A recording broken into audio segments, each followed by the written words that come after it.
estamos aí para nosso terceiro episódio, capítulo, e hoje a gente está com uma convidada especialíssima de São Paulo, mas também na companhia do Juliano, que foi nosso último entrevistado, e hoje é o nosso co-host.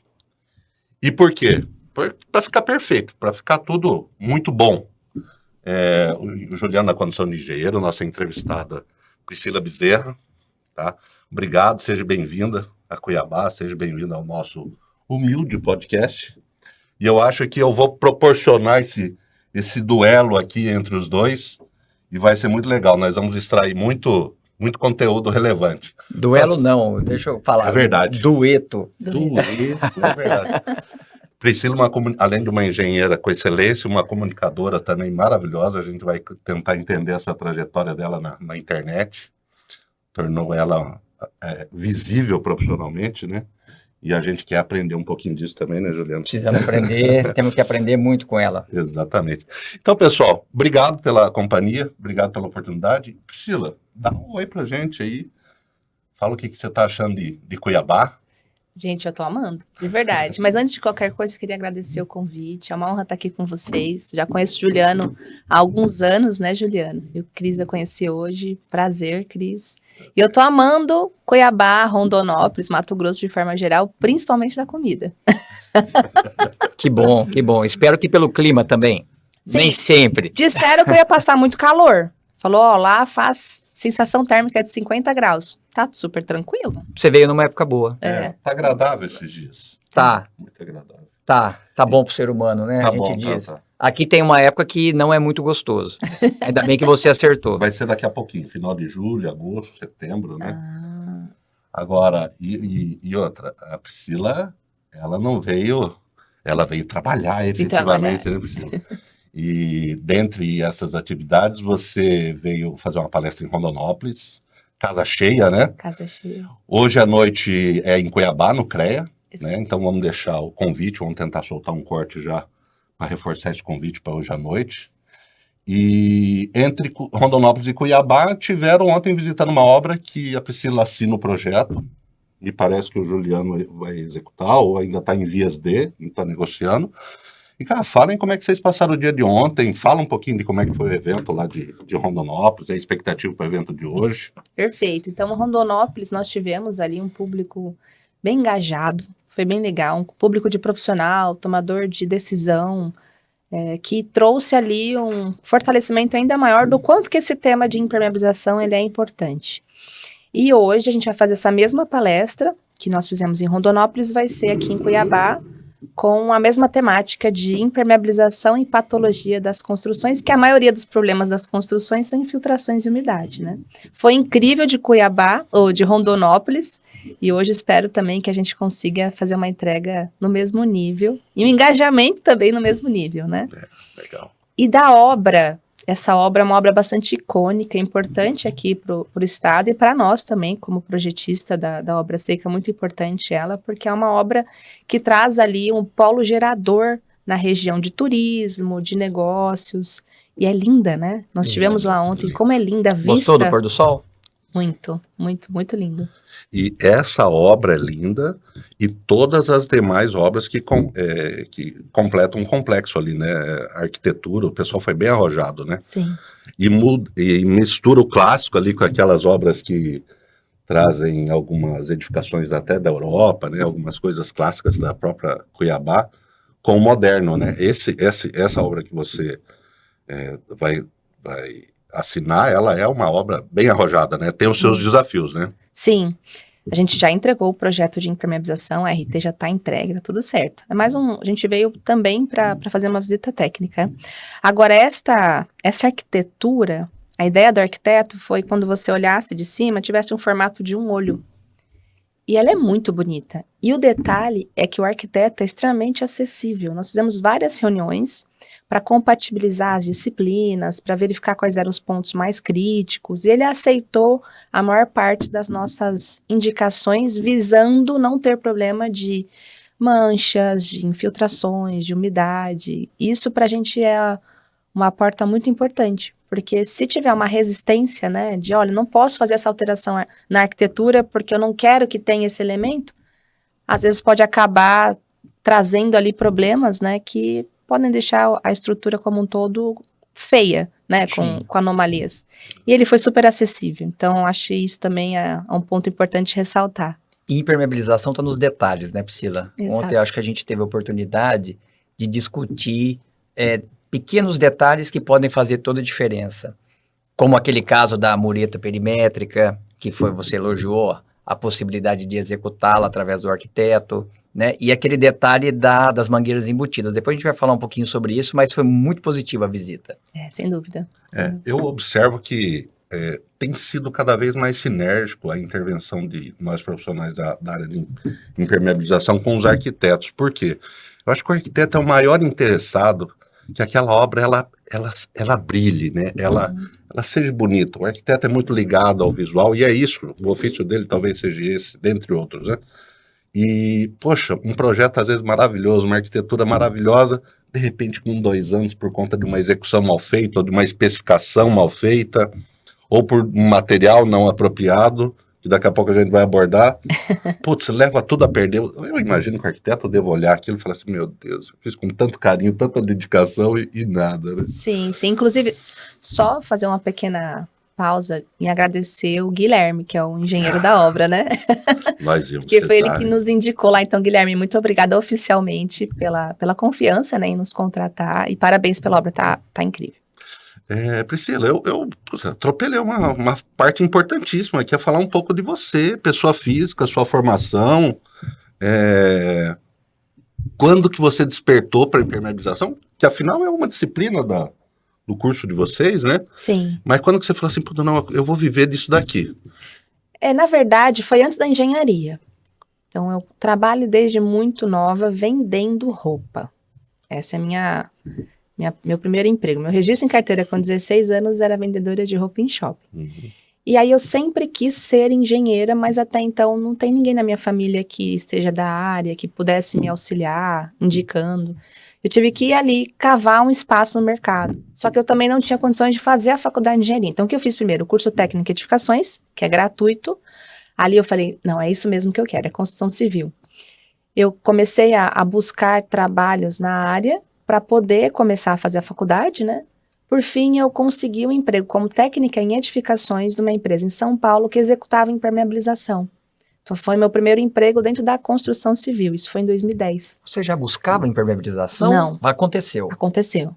Então, foi minha primeira oportunidade como técnica em edificações para trabalhar na área de construção civil. E essa empresa, ela executava só impermeabilização de obras de alto padrão. Então, em 2010, eu já tinha acesso à membrana de poliuretano, à manta de PVC.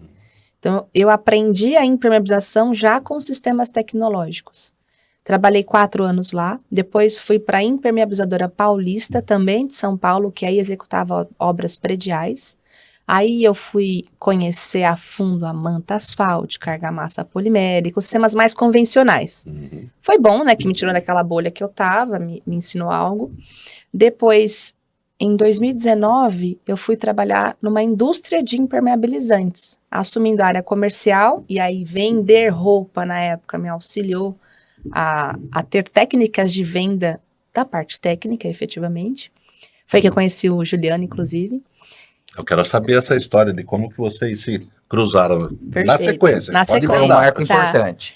E aí eu atendia, dentro dessa indústria de impermeabilizante, eu atendia a área comercial a nível Brasil. E eu sempre tive essa inquietude, né, de ir para o próximo desafio, continuar aprendendo, continuar me desenvolvendo, até que em um dado momento a indústria que eu trabalhava já não tinha essa oportunidade de continuar aprendendo, desenvolvendo e tudo mais. Aí eu montei a Obra Seca, que é uma empresa especializada em projeto e consultoria de impermeabilização. Então, até o momento que eu abri ela, eu tinha 13 anos só na impermeabilização. E aí, trabalhar com projeto foi muito mais tranquilo, porque eu trouxe a experiência de obra para dentro de um documento técnico. Já conheci o mercado também, e as redes sociais também me auxiliaram a dar uma alavancada na disseminação ali da Obra Seca. Então, esse é o resumo da minha trajetória na impermeabilização. Nossa, é um resumo, mas brilhante, é uma trajetória brilhante, né, Juliana? O Juliana que também tem uns bons anos de impermeabilização, e eu acho que você foi agraciada de estar num grande centro. Eu acho que ter começado por tecnologias, vamos falar assim, mais premium dentro da impermeabilização, eu acho que é bom. Aconteceu o mesmo comigo, em razão das empresas de serviço do Juliano. Não é menos importante as soluções mais triviais do dia a dia, das pequenas obras, mas verdade seja dita, ela é mais simples como um todo, desde a aplicação, e é uma frase que o Orlando lembra bem minha, que é simples, mas não é simplório, né? Boa. E é esse o Boa. cuidado que às vezes as pessoas não têm. É um sistema simples, uma aplicação que parece... Tem até aquele meme do YouTube, né? Era tão fácil no YouTube, né? A pessoa vê lá o outro fazendo, 2 demãos, 3 demãos. Mas ter trazido essa experiência prática para a prancheta deve ter sido maravilhoso, né? Eu vejo que essa própria obra de Cuiabá, as sugestões de intervenções que você fez ali, às vezes no papel você não consegue ter aquela visualização, né? Se não for a canteiro, a ter uma ideia... difícil, né? Sim, como dizem, papel aceita tudo. Então, se eu for fazer um detalhe, por exemplo, tem algumas calhas lá, elas são bem estreitas, né? No papel, eu conseguiria fazer um desenho fazendo com que a calha seja impermeabilizada com manta asfáltica, por exemplo. Daria certo no desenho. Mas na prática, nós teríamos um pouco mais de dificuldade, porque é realmente muito estreito. E aí, para fazer a impermeabilização, a proteção mecânica, o chumbamento do ralo, tudo isso ia ter uma dificuldade maior. Então, de fato, ter a experiência prática e a experiência de laboratório contribuíram bastante para que os projetos eles sejam execuíveis, que sejam projetos que conversem com a obra, né? Não aquele documento que vão olhar e falar, não consigo seguir, deixar na gaveta e perde a função, né? E como a Priscila comentou, o papel aceita tudo, e a área de impermeabilização, a área de projeto especificamente, ela tem pouca restrição normativa. Não sei se a Priscila concorda comigo, mas ela comentou o caso da calha. E o caso da calha, se ela especificasse uma manta asfáltica, por exemplo, não estaria errado do ponto de vista normativo. Não tem uma restrição para isso. Então, o projeto de impermeabilização é muito da vivência, né? É muito daquilo que deu certo ou deu errado, principalmente o que deu errado no passado, né?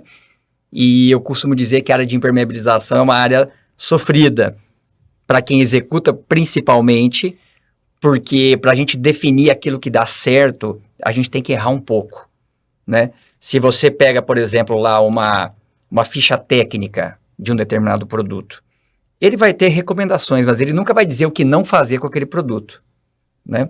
Então, nessa pegada, Priscila, que você que está aí, né, despontando como uma grande projetista, jovem, dinâmica, o que você tem visto aí em termos de Obrigada pelos jovens. De nada. De produtos de impermeabilização que têm sido mal especificados. Fala um pouquinho para a gente sobre isso. Boa pergunta. Quando a gente fala de uma especificação, como você mesmo comentou, muitas vezes não tem certo e errado. Porém, em algumas exceções, tem sim. Eu vou fazer uma analogia aqui, fazendo exemplo de carro. Então, por exemplo, você vai daqui para Rondonópolis e vai alugar um carro. Você pode alugar um carro 1.0, motor automático ou manual, câmbio manual, sem ar-condicionado. Perfeito? Você vai conseguir chegar em Rondonópolis. Ou então você aluga um carro automático 2.0 com ar-condicionado. Você vai chegar no mesmo lugar. Qual dos dois está errado? Nenhum dos dois. Tudo depende de quanto você quer gastar, qual velocidade você quer atingir, qual conforto você quer ter. Perfeito? Perfeito. Então, os dois estariam corretos se eu alugasse um ou outro. Agora, se eu for para Jericoacoara, passar naquelas dunas, sabe? Aquelas dunas que precisa de um carro com tração 4x4. Perfeito. Se eu alugar um carro para andar naquelas dunas 1.0, aí a especificação está equivocada. Talvez ele até te dê a impressão que você vai chegar lá. Exato. Na prática... Exato. Então, esse mesmo carro 4x4, eu posso ir daqui até Rondonópolis também. Não está errado. Mas naquela situação das dunas, existe uma especificação adequada para o carro. A impermeabilização é a mesma coisa. Então, existem tecnologias que você pode ir para um caminho e para o outro que não vai estar errado, e tem situações que você precisa realmente fazer uma análise mais criteriosa. Vou dar um exemplo. Eu fiz um projeto de impermeabilização para o Boticário Para o Boticário, a gente já entregou 12 projetos, só para o Grupo Boticário.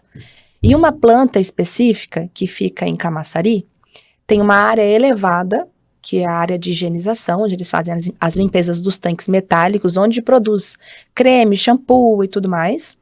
E aí aqueles tanques, eles limpam com água a 80 graus, misturado com detergente e ácido paracético. E aí aquele líquido cai no piso do mezanino, que é elevado, e cai na canaleta. É uma bacia de contenção? Então, Ou é um tanque de concreto? Tô puxando um pouquinho para que eu tô curioso. perfeito. Olha só o nível de desafio. Então, é uma laje elevada, que precisa servir como se fosse uma contenção, porque esse líquido não pode infiltrar pela estrutura, porque ele é água aquecida, detergente e ácido paracético. Aí, aquele tanque, ele é colocado na área de higienização através de uma empilhadeira, então tem a abrasão ali, e a área funciona 7 dias por semana, 24 horas por dia. A laje, ela foi feita em steel deck com uma capa de concreto. Ou seja, nós temos o suprassumo da demanda de impermeabilização, porque precisa de resistência química, resistência à abrasão, resistência mecânica e precisa ser flexível. Dá para especificar qualquer coisa? Definitivamente não. É a duna de Jericoacoara aqui. Exato. Então lá a gente tem que fazer uma especificação que tenha resistência a todos esses agentes. Diferente de uma laje de cobertura que não vai ter ataque químico, não vai ter trânsito de pedestres, não vai ter ali a mesma demanda que tem naquela situação.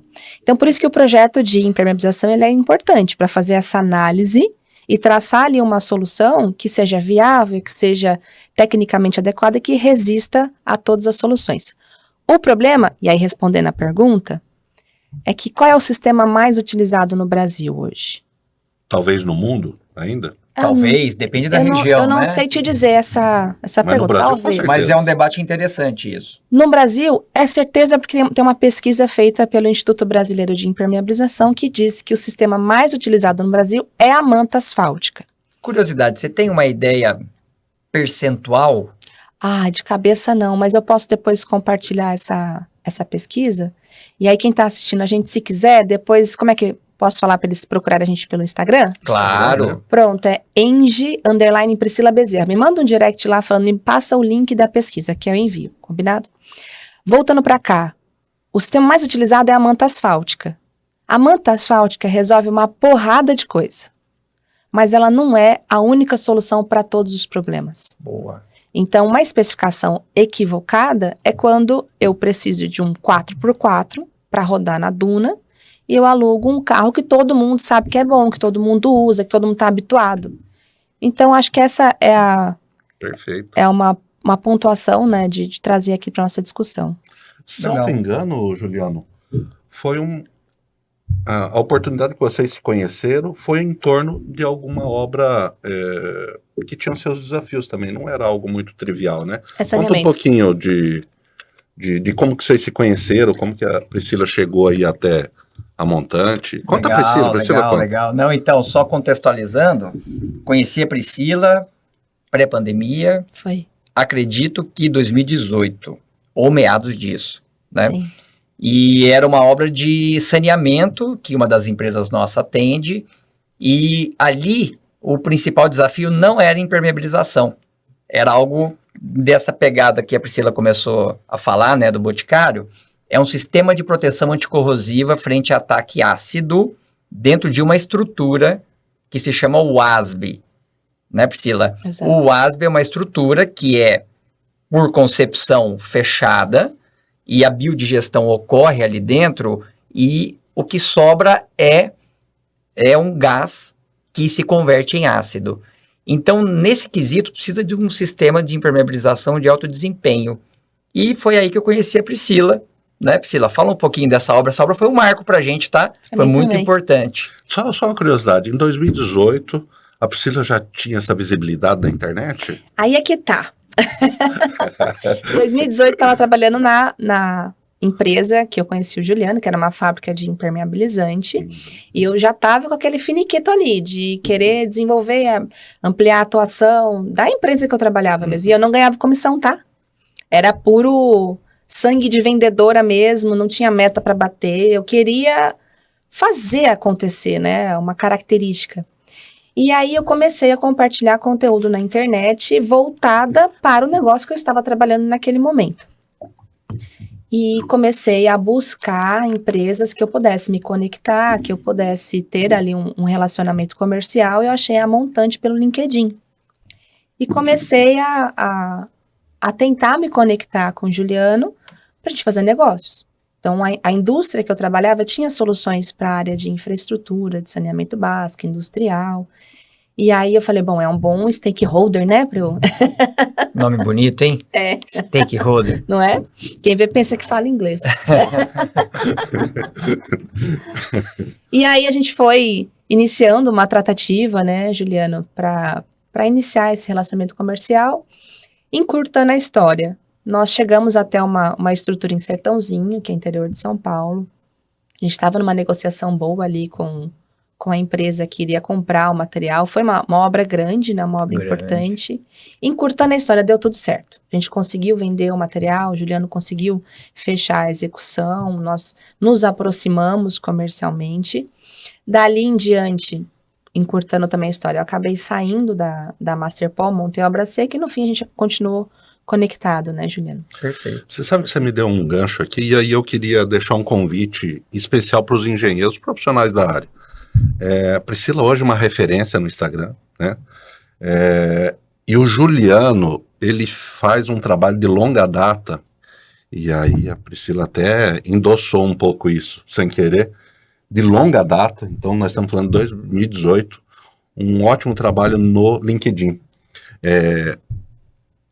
Com a ajuda de um pessoal eles são do Canadá, né, Juliano, que fazem a construção daqueles artigos que você publica no LinkedIn. Tem um envolvimento deles, né, aqueles prestam serviço. Mas basicamente é o Juliano que escreve esses artigos e é de uma riqueza técnica.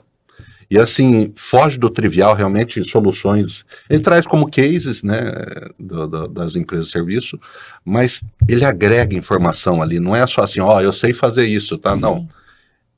Existe essa tecnologia, o caminho é esse. Então, quem consome esse tipo de material, a exemplo de quem consome o seu conteúdo hoje no Instagram, cara, ele agrega conhecimento. Achei fantástico o Guilherme falar o quanto ele agregou de conhecimento profissional, porque a gente já falou em outros episódios de podcast. A disciplina de impermeabilização no curso, ela passa meio, assim como todas, né? É uma ideia, você tem... Quando tem, Cris? Quando tem, né? Muitos cursos a gente nem ouve falar ou da impermeabilização, ou depois eu descobri que a impermeabilização faz parte de um grupo maior, que seria a disciplina de patologia de obras. Então você tem impermeabilização, recuperação, reforço e proteção, que todo esse conjunto de disciplinas faz parte da patologia de obras. Eu gosto de enxergar dessa forma. Então falta isso, realmente é um conhecimento que não se tem na universidade, e eu acabo sendo um crítico da formação que se tem hoje, que é muito genérica. Gosto muito da formação do técnico, que é de onde você veio. O técnico vem com uma pegada mais objetiva, mais prática, né? Sim. Então, naquilo que a gente poderia ter oportunidade de aprender um pouco mais na universidade, se pula. E aí o nosso papel, né, Priscila, é aprender isso depois. E uma pós-graduação, uma vivência de mercado, ir atrás de cursos. É isso que a gente tem que fazer. E a impermeabilização, por vezes, porque você, Priscila, você especifica tanto para obras novas, mas você atua também em retrofit, em reparos. Sim. E daqui a pouco eu vou querer saber, é caro reparar, né, por conta de uma impermeabilização mal feita. E como acontece, como é recorrente isso, né? Mas eu queria saber de você, assim, por que você acredita que as pessoas economizam tanto em algo tão basilar numa obra a ponto de depois ter tanto contratempo e tanto problema? Excelente pergunta. Aí, misturando tudo o que a gente está conversando, o Juliano comentou sobre patologia das construções, que nada mais é do que o estudo das doenças nas construções, né? E se a gente está crescendo com esse estudo, é porque a gente está tendo muito problema. E se a gente tivesse a disciplina de impermeabilização mais conscientizadora dentro das universidades, dentro dos cursos técnicos, cursos profissionalizantes, a gente ia começar a mudar essa consciência mesmo. Por que acontece? Você fala de obra de alto padrão. Pô, tem revestimentos importados caríssimos, tem peças, tem decorações caríssimas que sofrem se não tiver uma boa impermeabilização. Mas, tudo bem pagar R$700 por metro quadrado num revestimento importado. Mas não é tudo bem gastar um pouco mais com impermeabilização, porque é algo que vai ficar oculto. Exato. Ninguém vai ver, né?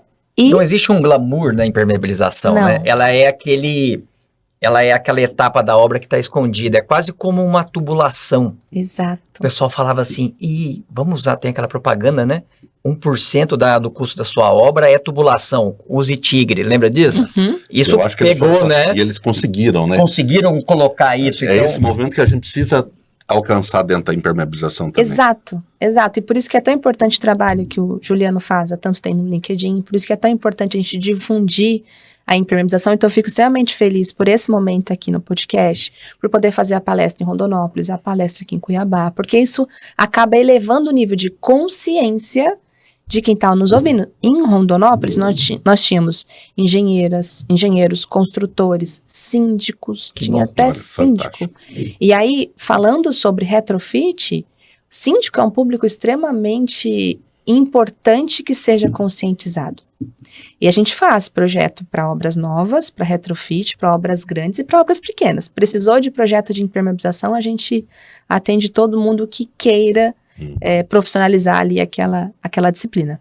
Mas é muito importante a gente atender, a gente trabalhar a conscientização do público, desde o público leigo até o público técnico. E aí a gente vê o problema, às vezes, ele se sobrepor a outro problema. O que é muito comum? Você tem um problema de uma impermeabilização mal especificada, mal executada, com alguma falha preliminar ali atrás. Aí dá problema. Aí vão corrigir. Na correção, atacam só o problema, não atacam a origem. Boa. Então, às vezes, se aplica um impermeabilizante em cima de outro impermeabilizante. Algo do tipo. E, cara, esse talvez é muito pior do que o problema inicial, né? Original, o problema lá de trás que originou o problema. Quais são os desafios, assim, de convencer esse cliente de que, assim, poxa, ele já permitiu fazer alguma coisa errada de começo. Vai insistir no erro daqui para frente? Deixa eu até acrescentar algo na pergunta dele. Eu já me deparei com algumas questões assim, Juliano, eu tô com um problema de vazamento. Aí a gente vai inspecionar e percebe que a impermeabilização já está executada há 15 anos. Mas um ponto de vazamento ocorre ali, ó, naquele local. Aí o cliente fala, você consegue fazer uma aplicação pontual aqui? Só nessa área? Fala um pouquinho pra gente disso, Priscila. Qual a tua opinião? Eu sou mais radical. Eu não sei qual que é a sua opinião sobre isso. É claro que tem que analisar caso a caso. Se a gente está falando de um hospital, se a gente está falando de uma laje extremamente inacessível, tudo tem que ser avaliado. Porém, a impermeabilização, ela tem alguns responsáveis. Quem faz projeto de impermeabilização não é responsável só pela garantia de 5 anos. É responsável pela vida útil da estanqueidade. Então, se eu tenho uma laje como essa, que a impermeabilização já foi aplicada há 15 anos e tem um ponto de infiltração, eu vou, muito provavelmente, tendenciar para que seja refeita a impermeabilização toda. Por quê? Eu vou ficar responsável por mais 20 anos daquela impermeabilização. 20 anos. Como que eu vou pegar uma impermeabilização que já está aplicada há 15 e vou dar mais 20 anos para ela se eu fizer só algo pontual? O aplicador e a construtora têm a obrigação de dar garantia de 5 anos. O projetista, para impermeabilização protegida, é de no mínimo 20. Então, Legal. por esta razão, eu explico para o cliente, eu falo, olha, eu serei responsável por a vida útil dessa impermeabilização. Então, se você quer um projeto de impermeabilização, eu não vou te dar uma solução para tentar resolver. Eu vou te dar uma solução para resolver. Só que essa resolução pode ser arrancar tudo e refazer do zero. Já deixo alinhado ali desde o início, porque senão, como é que eu vou ser responsável por mais 15 anos de uma implementação que já está... Aliás, por mais 20 anos de uma implementação que já está há 15? Deixa eu ir mais além um pouquinho.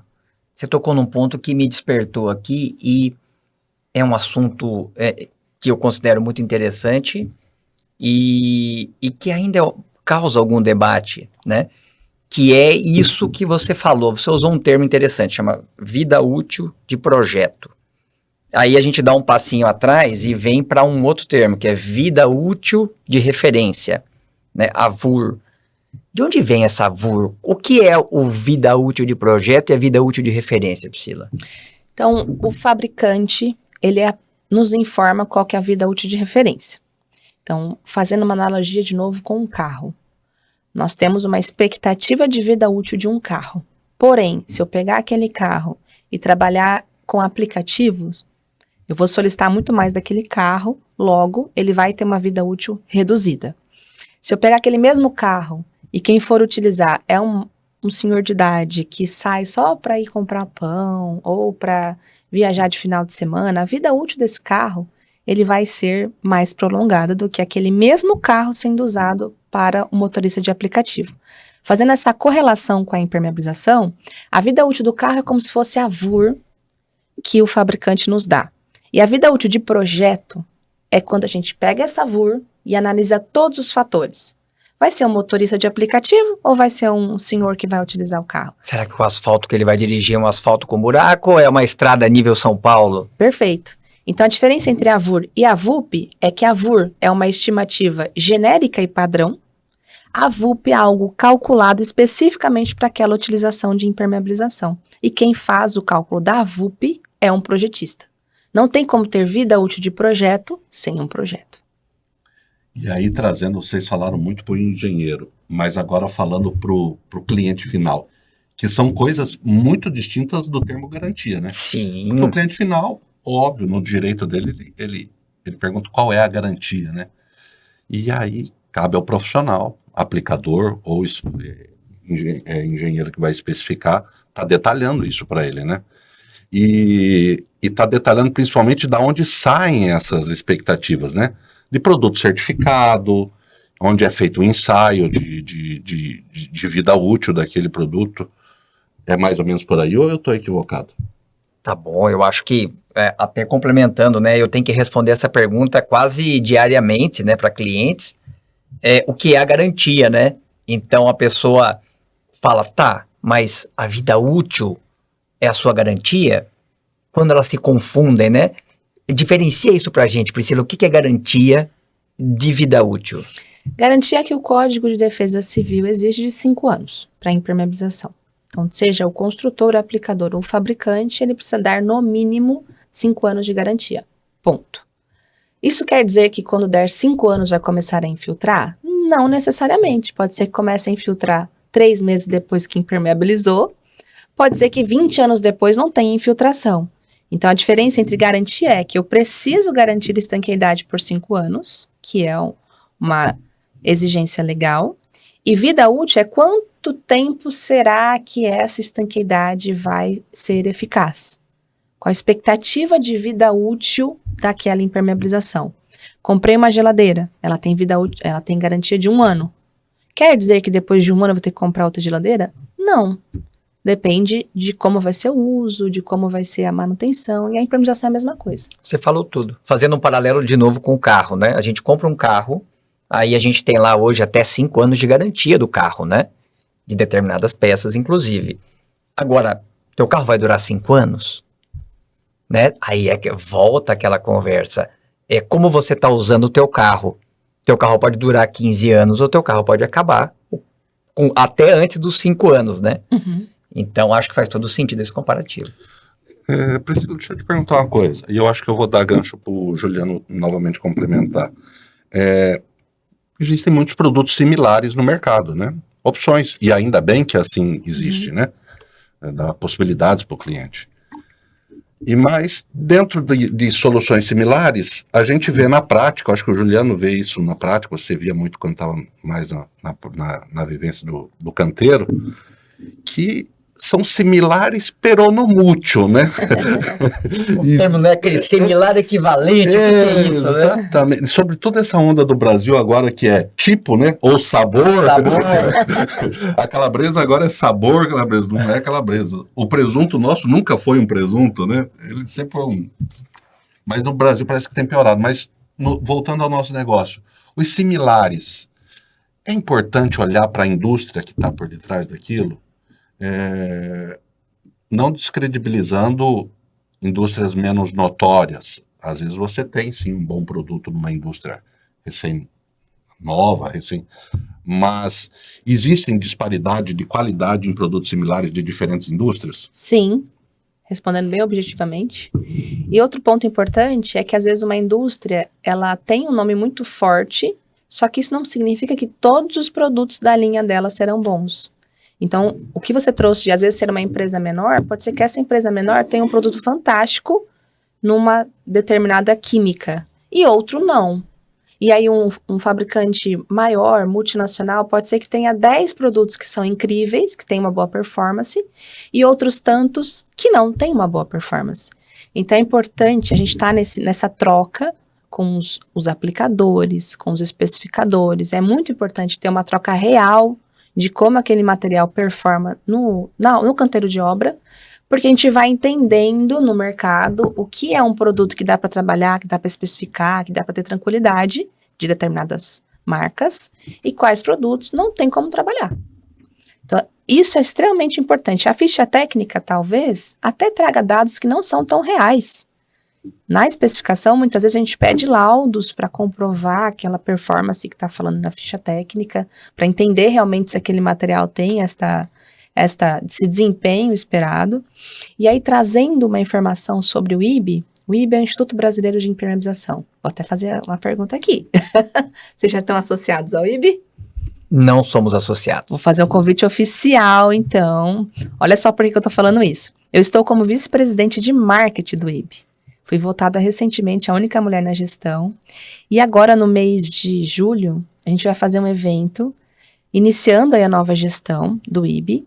E eu fiz um plano de trabalho para melhorar a entrega para os associados, para melhorar a divulgação das empresas. E a gente vai começar a gravar conteúdos, o IB vai gravar conteúdos para os associados.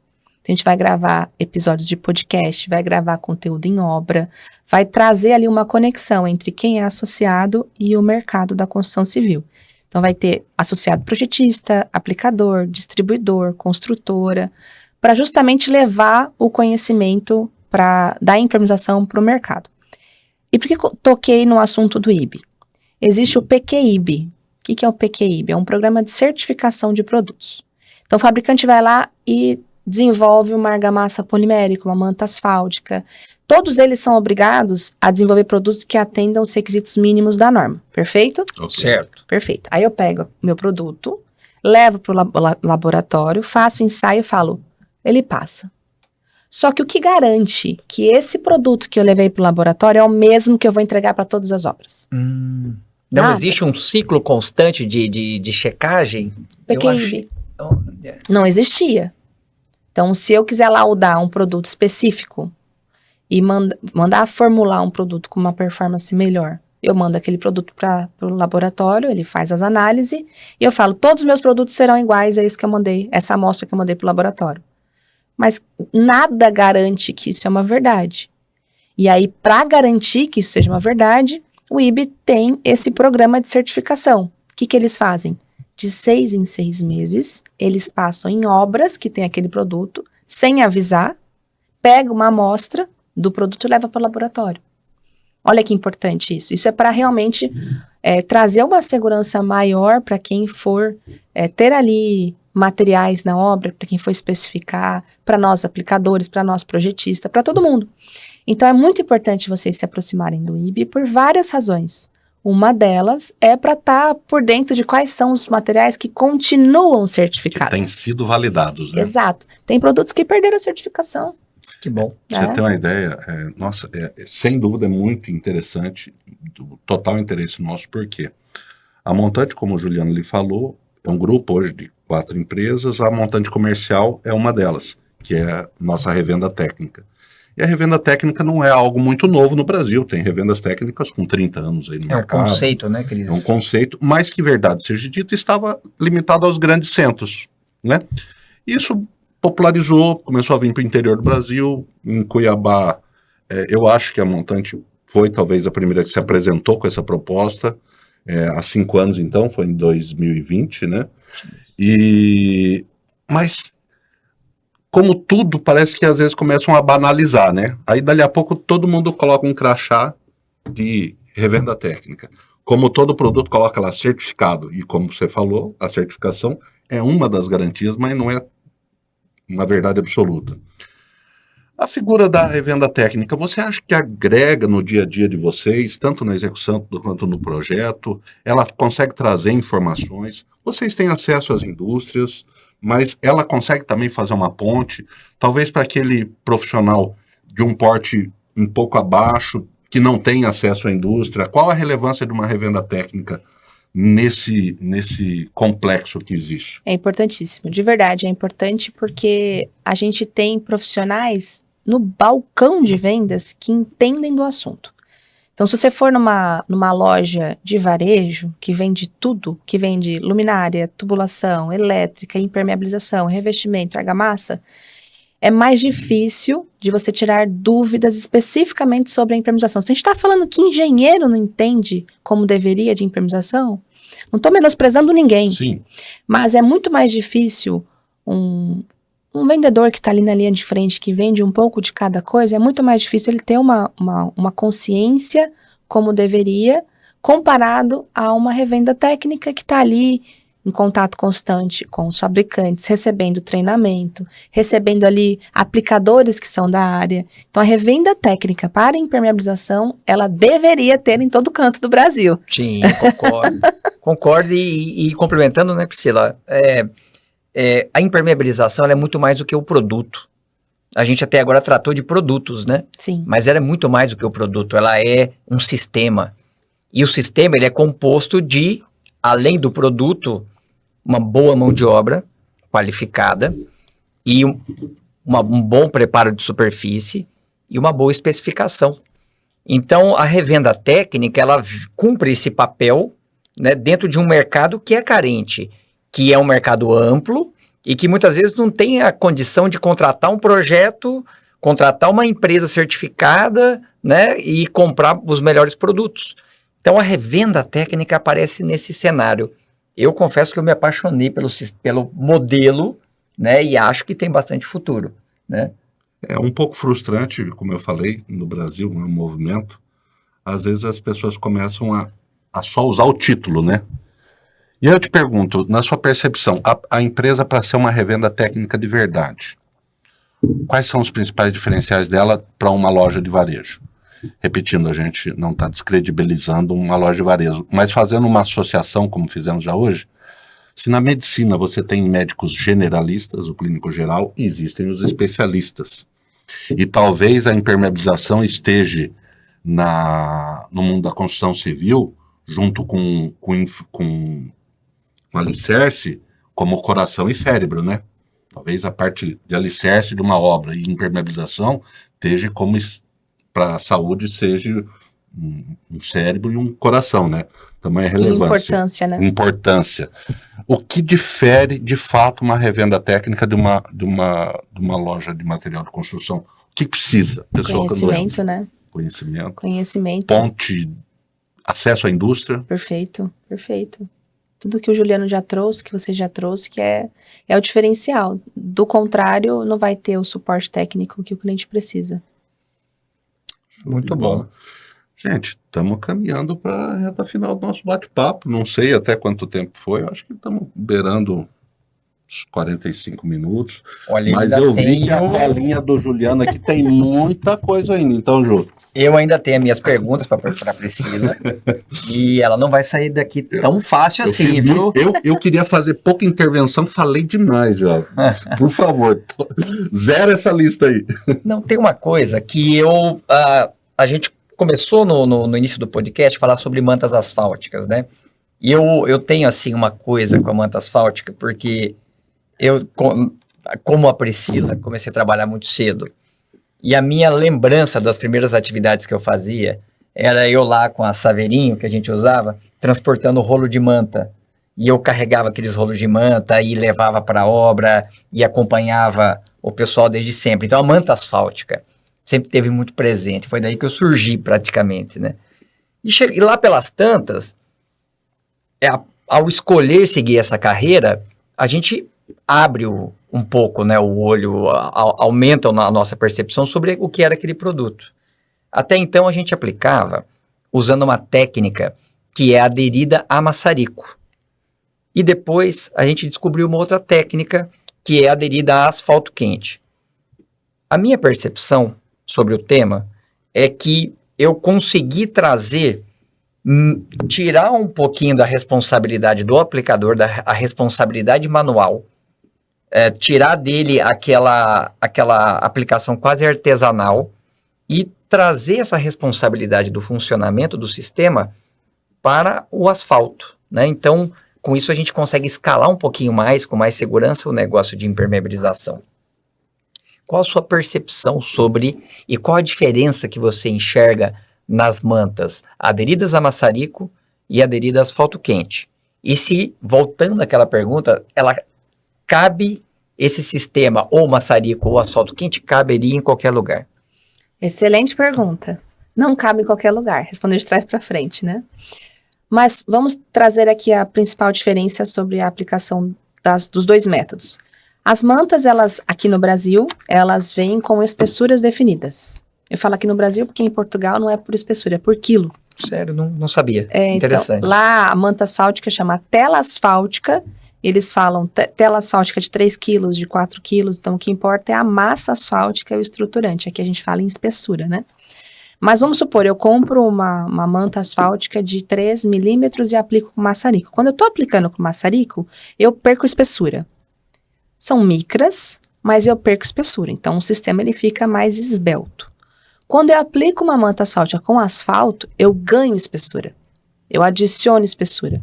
E se eu quero ter uma vida útil maior, essa espessura ela vai impactar na vida útil. Então, esse é o primeiro ponto. A gente ganha, quando aplica a manta asfáltica com asfalto, a gente ganha em mais vida útil quando comparada à aplicação com maçarico. Segundo ponto, a gente tem ali uma maior eficácia nas emendas. Então, se eu faço a aplicação com maçarico, isso não quer dizer que vai dar errado. A gente está aqui conversando sobre assuntos genéricos, né? Eu posso fazer uma boa impermeabilização com maçarico e posso dar errado com asfalto. Mas, de modo geral, quando eu faço a emenda com maçarico, a chance de eu ter uma falha nessa emenda, na sobreposição, acaba sendo maior do que quando eu aplico ali um banho de asfalto nas emendas. Então, o método com asfalto, ele é mais robusto. Consequentemente, um pouco mais caro. Consequentemente, tem uma vida um pouco maior. Uma vida útil um pouco maior. Mas, dependendo da situação, a gente tem que escolher um método ou outro. Vou dar um exemplo. Já aconteceu da gente especificar manta dupla colada com asfalto num retrofit de um condomínio. Estava todo mundo alinhado, a comissão de obras tinha validado a solução, a gente tinha explicado a diferença entre ambos. O material tinha sido comprado, tanto a manta asfáltica com acabamento areia-areia, que é a mais indicada para aplicação com asfalto, do que a manta PP. O asfalto tinha sido comprado, estava executando a obra, e aí alguns moradores reclamaram do mau cheiro. Porque o cheiro da manta aplicada com asfalto é como se fosse aquele cheiro de asfalto de pavimentação. Para moradores que estavam ali inalando aquele cheiro diariamente, eram idosos, tananã, a reclamação foi tão grande que tiveram que trocar o material. Oh, que interessante esse ponto, viu, Priscila, que você colocou. Pois é, aconteceu isso. Aí depois que aconteceu isso, todos os outros retrofits que nós fizemos, a gente traz esse exemplo para falar, vai ser com asfalto que você quer? Em termos de performance em vida útil, é melhor. É melhor. Vamos falar em custo-benefício até, né? Exato. Mas tem esse interveniente aí do asfalto. Tem clientes que falam, não há problema, o térreo está longe, não há nenhum morador por perto, a gente prefere, perfeito. Mas, nesse caso específico, a gente teve que trocar todo o material, tivemos que negociar com a fábrica para ela aceitar fazer ali uma troca com uma diferença. Enfim, foi um transtorno que aconteceu que para obras novas não é um problema. Para retrofit foi um problema. Interessante esse ponto. Eu vou fazer uma pergunta capciosa. A solução para aquela laje vai ser manta. E aí? Manta exposta ou manta com proteção mecânica? Depende, né? Mas o coração da projetista fala o quê? Qual que seria o desejo? Eu não preferência. gosto de manta asfáltica exposta. Ótimo. Ponto. Não gosto. Acho que o asfalto não é um bom material para ficar exposto. Tanto se você não faz uma emenda adequada e deixa ali alguns trechos asfáltico exposto, ele começa a ficar rígido, a craquelar, então você tem que ter um acabamento protetivo, que seja um alumínio, que seja uma ardósia, que seja um geotêxtil pintado, mas tem que ter um acabamento para não deixar exposto. Mas há casos e casos. A gente sempre tem que avaliar casa a casa, mas eu não sou muito adepta a manta asfáltica. Alinhar o Juliano fala uma coisa aí, é verdade, alinhar a expectativa do cliente, né, Juliano? Alinhar a expectativa do cliente, a Priscila falou isso. Então, antes de entrar na obra, você mencionar o caso do cheiro, do mau cheiro, que poderia impactar, é prevenir um problema no futuro. Isso é muito válido. Mais uma pergunta. Manta asfáltica para caixa d'água, sim ou não?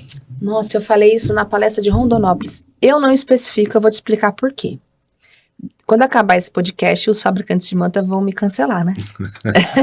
Não vão, eles têm muita manta para fazer no Brasil. Não, e você vai especificar muito, manta. A obra aqui de Rondonópolis, né? De Cuiabá. Perdão, a obra aqui de Cuiabá, a laje exposta ali do Mirante, eu especifiquei dupla manta asfáltica, né, E Juliano? outra, Boa. é a melhor Certo. das soluções para aquele cenário. né? Em Vai alguns ter produção mecânica. Exato, tem uma movimentação da estrutura e tal, então eu É não sou robusto. contra a manta asfáltica, é como a gente estava conversando no início do podcast, que há casos e casos. Em reservatório, eu desmaiei. Na época eu trabalhava executando obra, eu estava acompanhando uma impermeabilização de reservatório com manta asfáltica, estava com aquele oxímetro, né, para acompanhar o nível de oxigênio, eu entrei, foi me dando uma sonolência e eu desmaiei. Por sorte, tinha o tripé de resgate, eu estava de cinto, eles conseguiram me resgatar a tempo do reservatório. Perigoso, hein, Priscila? É muito perigoso, porque é um espaço confinado com pouco oxigênio, e quando você coloca uma fonte de fogo, de calor, você queima o oxigênio. Queima oxigênio. E aí fica menor ainda.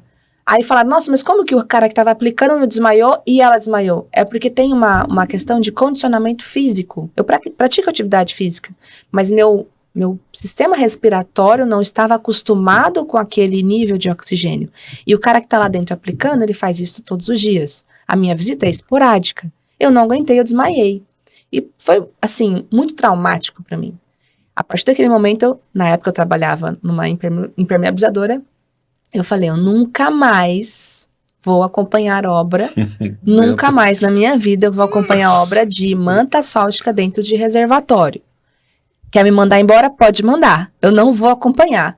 E quando eu montei a obra seca, o que eu penso? O que eu não quero para mim, eu não vou obrigar um ser humano a fazer aquela aplicação, porque sobre o meu trauma, é algo insalubre. Os fabricantes têm laudo de potabilidade, dizendo que não altera a potabilidade, eles validam a aplicação. A ficha técnica pode estar A ficha técnica pode. O que eu tô te falando é uma questão muito pessoal. É um trauma que eu tive que eu não acompanho obras e não coloco em projeto de reservatório com manta asfáltica. E existem novas soluções, não tão novas assim, né? Uhum. Mas tão eficazes quanto, né? Sim. Tem alternativas. Se não tivesse alternativa, era uma coisa, mas o fato é que existem alternativas hoje no mercado, Sim, né? sim. A própria TPO, que é uma alternativa, Juliano? Me lembro que era um tema que você queria puxar com ela. Olha, eu acredito... Bom, aí são preferências, né? Eu gosto muito dos sistemas de manta pré-fabricada, que é o caso da manta asfáltica, né? E o que tem chegado de novo, que nem tão novo, já parafraseando o Cris, né? Que são as mantas sintéticas, né? E dentro desse rol de mantas sintéticas, eu lembro que existe aquilo que foi usado mais nos primórdios. Você já ouviu falar em manta butílica? Sim. Você sabia que a montante se chamava butil no começo? Sério? Porque a gente aplicava a manta butílica. E ela hoje ainda existe, né? A manta butílica é uma manta feita de borracha, uma borracha pré-fabricada. Mas parece que uma parada com esse processo das mantas sintéticas, e hoje começa a aparecer novamente, ganhando muita força, o PVC e o TPO. E eu sei que você fez uma super viagem lá para Madrid, Para Espanha, para Barcelona. Barcelona, para uma fabricante, né, desse tema, desse tipo de produto.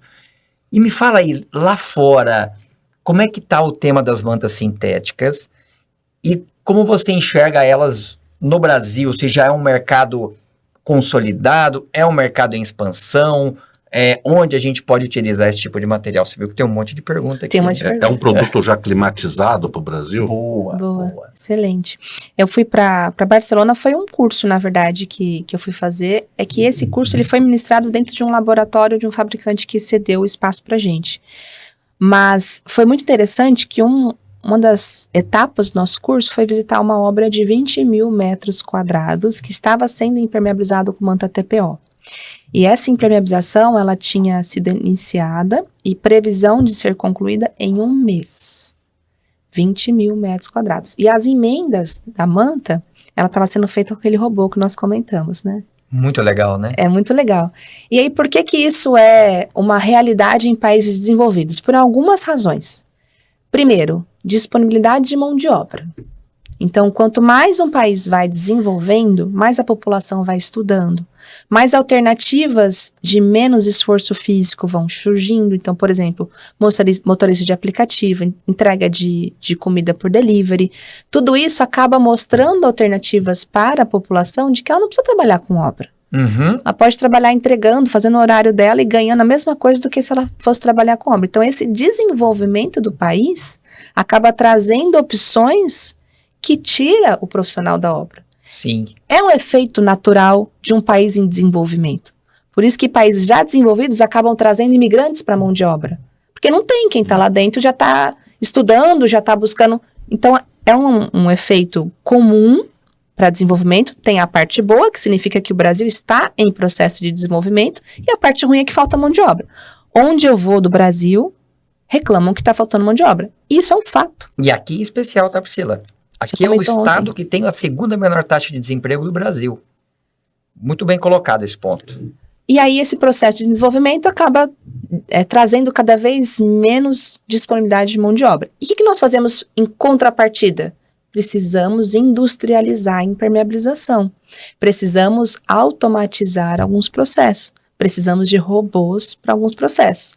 E existem equipamentos que fazem isso na impermeabilização. 20 mil metros quadrados de impermeabilização com manta TPO foi possível nessa obra em um mês, porque tinha equipamentos automáticos que faziam a solda, a sobreposição, no ângulo controlado, na velocidade controlada, na temperatura controlada para fazer a fusão entre as camadas. Então, no Brasil, não estamos sofrendo com mão de obra? Muito. Vai ser um processo natural a gente buscar por soluções mais ágeis, soluções mais rápidas que demandam menos mão de obra. Segundo ponto, sustentabilidade, que é um tema que a gente está cada vez se preocupando mais. Mas, como a gente está sempre um pouquinho mais atrasado, comparado com outros países que já são desenvolvidos, a sustentabilidade lá, por exemplo, em Barcelona, ela é muito mais analisada, ela é levada de uma maneira um pouco mais séria do que a gente ainda está tratando esse assunto aqui no Brasil. Mas é inevitável a gente se preocupar cada vez mais com a sustentabilidade. Então, quando você fala em pegada de carbono, o concreto acaba solicitando ele polui muito, né? É a matéria-prima que mais polui no mundo, Né? processo que mais polui no mundo. E aí, quando você fala de sistemas sintéticos de impermeabilização que podem ficar expostos, que eu não preciso fazer uma proteção mecânica, eu não preciso de cimento para proteger, está relacionado com sustentabilidade. Sim. Então, isso é um movimento atualmente já acontecendo e que vai crescer cada vez mais. Então, manta de TPO, manta de PVC e a manta de EPDM. EPDM, sim. Que está chegando no Brasil com força também. Não só para a área de lagos, mas para regiões lajes e lajes expostas e outras áreas. Isso é ganho de produtividade, né? Que é um movimento, como você disse, amplo, né? Não é somente na área de impermeabilização. A gente tem aí temas sobre mudança de processo construtivo como um todo, trabalhando até com steel frame, construção seca, né? E acrescentando um pouquinho no que a Priscila disse, também os sistemas de manta sintética, eles têm uma qualidade técnica que é deles, né? Que permite, como a Priscila disse, ficar exposto e ao mesmo tempo ter emendas 100% consolidadas ali, termofundidas, ou seja, permite elementos arquitetônicos slim. Você usa pouco caimento nos telhados, que hoje está na moda, né? E é verdade que você falou, nós, como empresa aplicadora, temos muita dificuldade com a mão de obra. E uma das diretrizes é mudar para os sistemas sintéticos cada vez mais. Mais uma vez, não acho que se cabe em todo lugar. Ainda a manta sempre vai ter o espaço dela, a manta asfáltica. Mas cada vez mais os sistemas sintéticos vão ganhando força. Priscila, para finalizar, só diferencia uma coisa para a gente. TPO e PVC. O que é? Qual a diferença? Ambas são sintéticas. O polímero é diferente das duas, mas ambas são sintéticas. Trazendo para a prática, o TPO ele é um pouco mais rígido. Então, quando eu vou fazer quando eu vou fazer emendas, quando eu vou fazer arremates, eu tenho mais dificuldade de trabalhar com o TPO porque ele é um pouquinho mais rígido. O PVC ele é mais maleável. Então, em situações onde eu preciso fazer ali vários arremates, tubulações passantes, domos, eu faço com mais facilidade com a manta PVC. Em contrapartida, o TPO tem uma resistência mecânica um pouco maior. Então, numa área onde vai ter ali uma circulação para manutenção, o TPO acaba sendo melhor nesse desempenho ali de resistência mecânica. Tem um terceiro fator, que é o estético. TPO só tem uma cor. O PVC tem outras. Então, tem cinza, tem verde, marrom, terracota, né, que é o marrom. E o TPO não, tem uma única cor, que é a branca. Então, esses 3 fatores acabam sendo os principais na tomada de decisão, qual vai ser a solução que vai ser adotada. Não vi vocês citando, mas expectativa de vida útil dele também se destaca frente a outras soluções, né? Sim, os dois têm uma expectativa de vida útil semelhantes, TPO e PVC, mas comparada com outros sistemas expostos, é uma vida útil maior. Então, quer dizer, o valor agregado dele tem esse como um dos principais fatores, porque ele é um produto que, para a realidade do Brasil hoje, ele tem um custo um pouco mais importante. Eu vou dizer que essa realidade está mudando, cada vez mais. Começam a ter mais opções, mais indústrias ofertando. A ausência da mão de obra cria, a escassez da mão de obra cria o aumento de custo da mesma. Então, cada vez mais, o uso de sistemas que são moldados em loco e exigem muita mão de obra vão encarecendo. Os sistemas mais produtivos vão ganhando mais espaço. Entendi. Essa é a mudança natural da economia. Vamos surfar essa onda, né? Vamos fazer parte da mudança. Priscila, eu gostaria de te fazer mais um monte de perguntas, mas eu acho que o nosso horário já acabou. Estou vendo que o Cris está aqui olhando para o relógio. Eu queria te agradecer a presença, tá? E dizer que foi muito enriquecedor esse momento contigo. E parabéns pela sua trajetória, daquela pessoa que eu conheci em 2018 para o que você se tornou hoje. Eu fico muito feliz por você e que você inspire muita gente. Obrigada. E que ainda seja só o começo de uma trajetória ainda mais brilhante. Você lembra que eu chamei ela de jovem? Pronto. Jovem, cara. Priscila, cara, o que nós não falamos que você queria falar?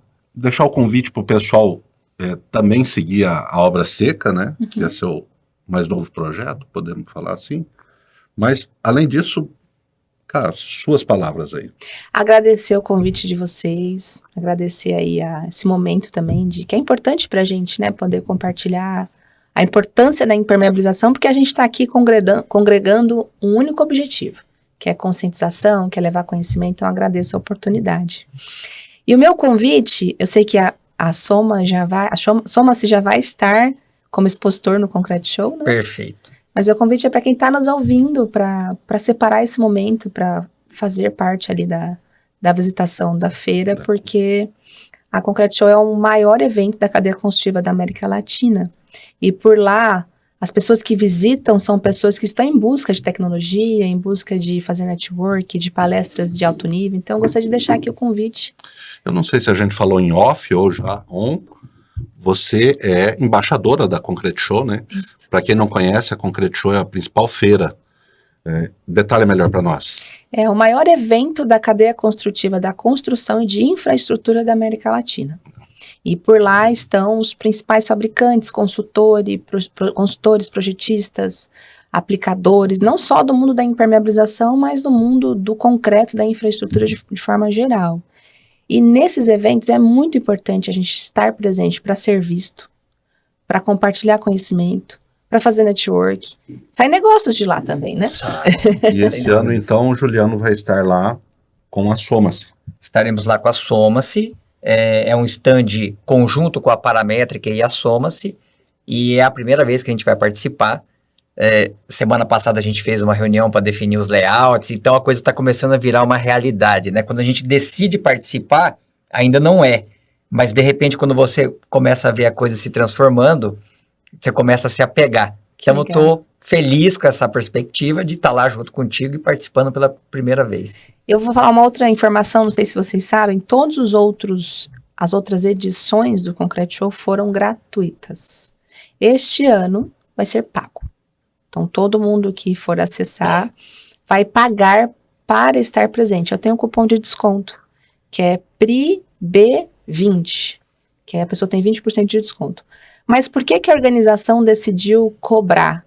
Para segregar melhor mesmo o público. Que bom. Para ter ali um público mais direcionado para quem quer ir, para se conectar, para fazer network e não acabar ali expandindo para os kitizeiros, né, que a gente chama. Kitizeiro.